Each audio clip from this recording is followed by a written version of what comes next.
Yang juga jadi sorotan, Saudara, Wali Kota Bandung Muhammad Farhan menemukan adanya 3 aparatur sipil negara atau ASN yang pergi keluar kota saat pelaksanaan skema bekerja dari rumah atau work from home. Sanksi berupa teguran akan diberikan kepada 3 ASN tersebut. Menurut Farhan, para ASN itu kedapatan melakukan perjalanan keluar kota Bandung seperti ke Purwakarta, Majalengka, dan Karawang. Keberadaan mereka di luar kota ini terdeteksi berkat perangkat lunak yang digunakan Pemkot Bandung untuk mengontrol pergerakan para pegawainya saat melaksanakan WFH.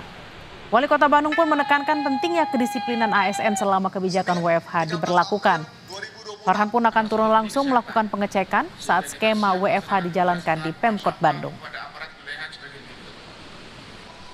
Kita memang menemukan ada 2 sampai 3 orang pegawai yang ternyata bepergian keluar kota. Itu terlacak. Ada yang ke Purwakarta, ada yang ke Karawang, ada yang ke Majalengka. Alasannya Pak? Nah, itu lagi dicek sama BKPSDM, saya belum dapat laporannya lagi. 2 orang? 3 orang kok, 3 orang. Ada 2 hal yang sebetulnya kita akan ukur dari WFH ini. Yang satu adalah kedisiplinan.